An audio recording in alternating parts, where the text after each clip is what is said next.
Hello friends, let's today talk about hip arthritis.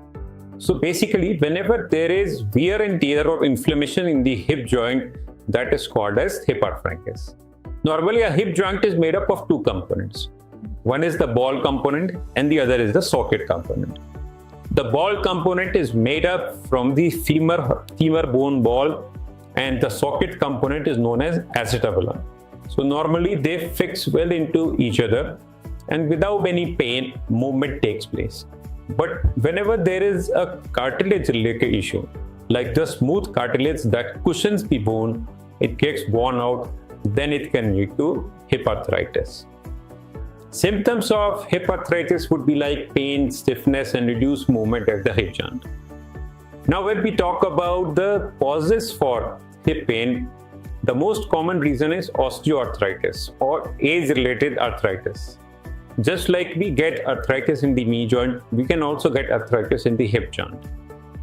Second most common reason is avascular necrosis of the femur head, in which the bone supply to the femur head or the ball part of the hip joint reduces, and it leads to collapse and consequently arthritis of the hip joint. Third most common is inflammatory conditions like rheumatoid arthritis.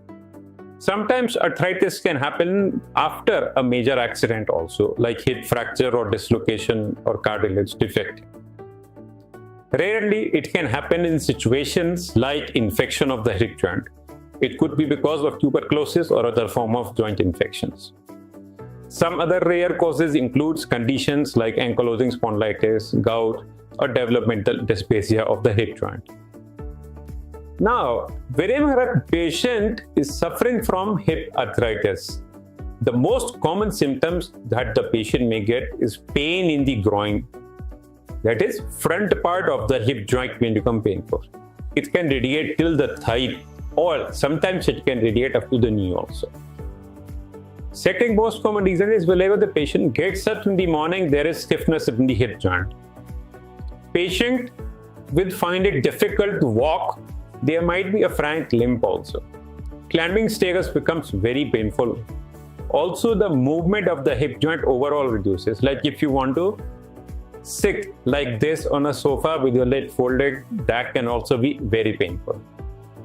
In later cases, whenever there is a collapse of the bone, there might be a limb length discrepancy also. That means one leg may become shorter than the other arm. So whenever we are faced with this situation of hip arthritis, treatment is always non-surgical to start with. We first start with medicines like pain medicines, muscle relaxants, or anti-inflammatory. We ask the patient to join physiotherapy and do exercises.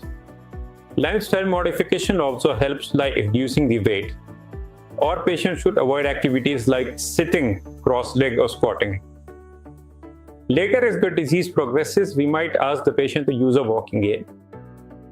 In situations where things are not improving in spite of good physiotherapy, medicines, and weight control, then we can ask the patient to go for hip replacement surgery. Normally, in hip replacement surgery, we change the damaged part. That means we change the ball as well as the socket. So medically, we can say we change the damaged ball, which is the femoral head, by one component, and we change the damaged socket, that is the acetabulum, with another component. There are various types of hip replacement prosthesis available. Normally, a hip replacement surgery takes around 2 hours, and patient needs to be in hospital for 3 days. So if you are suffering from hip arthritis, don't worry. Visit your doctor. He'll try to find out the reason for a hip arthritis, and whatever the reason is there, he will treat you accordingly. All the best.